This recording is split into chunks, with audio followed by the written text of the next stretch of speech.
ಕಾರ್ತಿಕ ಮಾಸದ ಜಪಯಜ್ಞಕ್ಕೆ ಎಲ್ರಿಗೂ ಸ್ವಾಗತ ಸುಸ್ವಾಗತ. ದಿನ 16ರ ಜಪ. ಓಂ ಉಮಾಪತಯೇ ನಮಃ. ಓಂ ಉಮಾಪತಯೇ ನಮಃ. ಓಂ ಉಮಾಪತಯೇ ನಮಃ.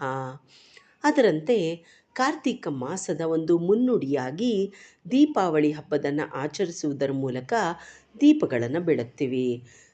ಇಲ್ಲಿಂದಲೇ ಮುಂದಿನ 1 ತಿಂಗಳುಗಳ ಕಾಲ ದೀಪವನ್ನು ಬೆಳಗುವ ಅತ್ಯಂತ ಪವಿತ್ರವಾದ ತಿಂಗಳು ಕಾರ್ತಿಕ ಮಾಸ, ದೀಪಗಳ ಮಾಸ ಅಂತ ಅನ್ನಿಸ್ಕೊಳ್ಳುತ್ತೆ. ಪ್ರತಿಯೊಂದು ಮಾಸಕ್ಕೂ ಒಬ್ಬೊಬ್ಬ ದೇವರಿರ್ತಾರೆ. ಆ ರೀತಿ ಕಾರ್ತಿಕ ಮಾಸದ ಅಧಿಪತಿ ಈಶ್ವರ ಅಂತ ಹೇಳ್ತಾರೆ. ಈ ಮಾಸದಲ್ಲಿ ಶಿವನಿಗೆ ದೀಪೋತ್ಸವ ಒಳ್ಳೆಯದು, ವಿಷ್ಣುವಿನಿಗೆ ತುಳಸಿ ಕಲ್ಯಾಣ ಮಾಡಿಸೋದು ಒಳ್ಳೆಯದು. ಮತ್ತು ಒಂದು ಕಾರ್ತಿಕ ಮಾಸದಲ್ಲಿ ಹೀಗೆ ಆಚರಿಸ್ಬೇಕು, ಹೀಗೆ ಇರಬೇಕು ಅಂತ ನೇಮ ನಿಷ್ಠೆಯನ್ನು ಹೇಳಿಕೊಟ್ಟವನು ಬ್ರಹ್ಮ ಅಂತ ಹೇಳ್ತಾರೆ. ಹಾಗಾಗಿ ಇದು ತ್ರಿಮೂರ್ತಿಗಳಿಗೆ ಪ್ರಿಯವಾದ ತಿಂಗಳಾಗಿದೆ. ಕಾರ್ತಿಕ ಮಾಸದಲ್ಲಿ ದಿನದ ಅವಧಿ ಕಡಿಮೆ ಇರುತ್ತೆ, ರಾತ್ರಿ ದೀರ್ಘವಾಗಿರುತ್ತೆ. ಅದಕ್ಕೋಸ್ಕರ ಅಂಧಕಾರದ ಪ್ರಭಾವ ಜಾಸ್ತಿ ಇರುತ್ತೆ. ಋತುಮಾನದ ಅಂಧಕಾರದ ಜೊತೆಗೆ ಮನಸ್ಸಿನ ಅಂಧಕಾರವನ್ನು ಕಳೆಯೋದೇ ಈ ಮಾಸದ ವಿಶೇಷ. ಅದಕ್ಕೋಸ್ಕರನೇ ಈ ಮಾಸದಲ್ಲಿ ದೀಪೋತ್ಸವ ನಡೆಸೋದು, ದೀಪೋತ್ಸವದ ತಿಂಗಳು ಅಂತ ಹೇಳೋದು. ಮತ್ತು ಹುಣ್ಣಿಮೆಯೆಂದು ಚಂದ್ರ ಜಯಂತಿ ಅಂತ ಹೇಳಲಾಗತ್ತೆ. ಕಾರ್ತಿಕ ಮಾಸದ ಶುಕ್ಲ ಪಕ್ಷದ ಹುಣ್ಣಿಮೆಯ ದಿನ ಚಂದ್ರ ಜಯಂತಿ ಅಂತ ಆಚರಿಸ್ತಾರೆ. ಈ ಹುಣ್ಣಿಮೆಯೆಂದು ಚಂದ್ರನ ಬೆಳಕು 7% ಹೆಚ್ಚು ಪ್ರಕಾಶಮಾನವಾಗಿ ಇರುತ್ತಂತೆ. ಅಂದರೆ ಈ ದಿನ ಚಂದ್ರ ಅತ್ಯಂತ ಸಮೀಪ ಇರ್ತಾನೆ ಅಂತ ಹೇಳ್ತಾರೆ. ಪೌರಾಣಿಕ ಕಥೆ ಪ್ರಕಾರ ಚಂದ್ರ ಶಿವನನ್ನು ಕುರಿತು ಹಲವು ವರ್ಷಗಳ ಕಾಲ ತಪಸ್ಸು ಮಾಡಿದ್ನಂತೆ.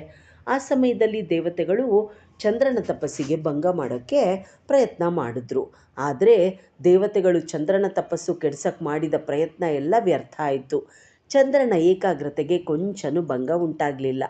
ಚಂದ್ರನ ತಪಸ್ಸಿಗೆ ಬೆಚ್ಚಿದ ಶಿವ ವಿಶೇಷ ವರಗಳನ್ನು ಕರುಣಿಸ್ತಾನೆ. ನಿನ್ನ ಸೌಂದರ್ಯ ಹೀಗೆ ಇರಲಿ, ನೀನು ನನ್ನ ಶಿರದ ಮೇಲೆ ಸದಾಕಾಲ ನಿಲ್ಲಿಸು ಅಂತ ಅನುಗ್ರಹ ಮಾಡ್ದ. ಹೀಗಾಗಿ ಆವತ್ತಿಂದ ಶಿವನ ಶಿರದಲ್ಲಿ ಚಂದ್ರ ಅರ್ಧಚಂದ್ರಾಕೃತಿಯಲ್ಲಿ ಶಾಶ್ವತವಾಗಿ ನೆಲೆಸ್ದ. ಚಂದ್ರನನ್ನು ಧರಿಸ್ಕೊಂಡ ಶಿವ ಆ ದಿನದಿಂದ ಚಂದ್ರಶೇಖರ ಅಂತ ಅನ್ನಿಸ್ಕೊಂಡ. ಇನ್ನು ಬ್ರಹ್ಮದೇವರ ಆನಂದ ಬಾಷ್ಪ ಭೂಮಿಗೆ ಬಿದ್ದು ಬೆಟ್ಟದ ನಲ್ಲಿಕಾಯಿ ಮರ ಆಯಿತು ಅನ್ನುವ ನಂಬಿಕೆ ಇದೆ. ಧಾತ್ರಿ ವೃಕ್ಷ ಅಂತ ಈ ನಲ್ಲಿಕಾಯಿ ಮರವನ್ನು ಕರೆಯಲಾಗುತ್ತೆ. ಕಾರ್ತಿಕ ಮಾಸದಲ್ಲಿ ಧಾತ್ರಿ ಹೋಮ ಅತ್ಯಂತ ವಿಶೇಷವಾದ ಆಚರಣೆ ಆಗಿರುತ್ತೆ. ಈ ಮಾಸದ ಹುಣ್ಣಿಮೆ, ತ್ರಯೋದಶಿ, ಚತುರ್ದಶಿಗಳಲ್ಲಿ ಧಾತ್ರಿ ಹೋಮ ಮಾಡಲಾಗುತ್ತೆ. ಧಾತ್ರಿ ಹೋಮ ಮಾಡಿದ್ರೆ ಅಶ್ವಮೇಧ ಯಾಗ ಮಾಡಿದಷ್ಟೇ ಪುಣ್ಯ ಸಿಗುತ್ತೆ ಅಂತ ಹೇಳಲಾಗುತ್ತೆ. ಮತ್ತು ಈ ಕಾರ್ತಿಕ ಮಾಸದಲ್ಲಿ ಬೆಳಗ್ಗೆ ಮತ್ತು ಸಂಜೆ ತುಳಸಿ ಪೂಜೆಯನ್ನು ಮಾಡಿದ್ರೆ, ತುಳಸಿಯ ಮುಂದೆ ದೀಪ ಅಂಟಿಸಿದ್ರೆ ಒಳ್ಳೆಯದು ಅಂತ ಹೇಳಲಾಗುತ್ತೆ. ಅಷ್ಟೇ ಅಲ್ಲದೆ ಪವಿತ್ರ ನದಿ ದಡಗಳಲ್ಲಿ, ಕೊಳಗಳ ದಡದಲ್ಲಿ ದೀಪಗಳನ್ನು ಬೆಳೆಸಿದ್ರೆ ಕೂಡ ತುಂಬ ಒಳ್ಳೆಯದಾಗುತ್ತೆ. ಕಾರ್ತಿಕ ಮಾಸದಲ್ಲಿ ಪ್ರತಿದಿನ ಭಗವದ್ಗೀತೆ ಪಠಿಸಿದ್ರೆ ಅನಂತ ಆಶೀರ್ವಾದ ಸಿಗುತ್ತೆ ಅಂತ ಹೇಳಲಾಗುತ್ತೆ. ಶ್ರೀಕೃಷ್ಣ ಕಾರ್ತಿಕ ಮಾಸವನ್ನು ಎಲ್ಲ ಮಾಸಗಳಿಗಿಂತ ಹೆಚ್ಚು ಪ್ರೀತಿಸ್ತಾನೆ ಅಂತ ಹೇಳ್ತಾರೆ. ಈ ತಿಂಗಳಲ್ಲಿ ಅನ್ನದಾನ, ದೀಪದಾನ ಎಲ್ಲ ಮಾಡೋರಿಗೆ ಕುಬೇರನ ಆಶೀರ್ವಾದ ಸಿಗುತ್ತೆ ಅಂತ ಹೇಳಲಾಗುತ್ತೆ.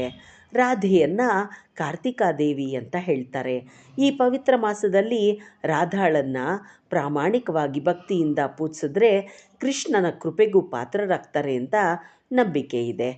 ಇನ್ನು ಆಧ್ಯಾತ್ಮಿಕ ಪ್ರಗತಿಗೆ ಕಾರ್ತಿಕ ಮಾಸ ತುಂಬ ಒಳ್ಳೆಯದು. ಧರ್ಮಗ್ರಂಥಗಳು ಈ ಶುಭ ತಿಂಗಳ ವೈಭವವನ್ನು ಹಾಡಿ ಹೊಗಳುತ್ತೆ. ಕಾರ್ತಿಕ ಮಾಸದಲ್ಲಿ ಭಕ್ತರು ದೀಪವನ್ನು ದಾನ ಮಾಡಿದ್ರೆ ಸಾವಿರಾರು ಪಾಪಗಳು ಕಣ್ಣು ಮಿಟುಕಿಸೋದ್ರಲ್ಲಿ ನಾಶ ಆಗುತ್ತೆ ಅಂತ ಹೇಳಲಾಗುತ್ತೆ. ಮತ್ತು ಯಾವುದೇ ಮಂತ್ರ, ಧಾರ್ಮಿಕ ಕಾರ್ಯ, ಪೂಜೆ ಏನೂ ಮಾಡದೇ ಇದ್ದರೂ ಕೂಡ ಕಾರ್ತಿಕ ಮಾಸದಲ್ಲಿ ಪರಿಶುದ್ಧತೆಯಿಂದ ಇದ್ದು ದೀಪವನ್ನು ಅರ್ಪಿಸಿದ್ರೆ ಎಲ್ಲ ಆಸೆಗಳು ಪೂರ್ಣಗೊಳ್ಳುತ್ತೆ ಅಂತ ಹೇಳಲಾಗುತ್ತೆ.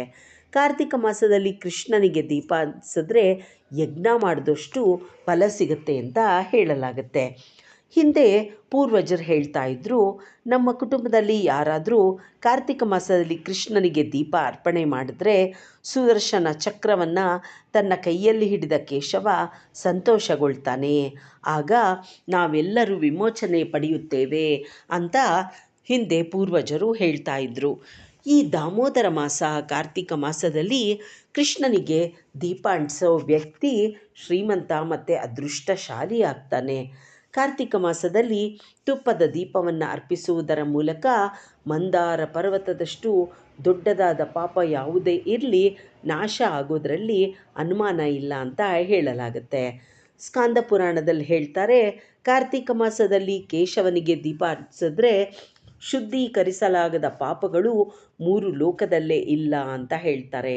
ಇನ್ನು ಪದ್ಮಪುರಾಣದಲ್ಲಿ ಹೇಳ್ತಾರೆ, ಕಾರ್ತಿಕ ಮಾಸದಲ್ಲಿ ಶ್ರೀಹರಿಗೆ ತುಪ್ಪದ ದೀಪ ನೀಡೋನು ಹರಿಭಕ್ತಿಯ ಆನಂದದಲ್ಲಿ ಮುಳುಗ್ತಾನೆ.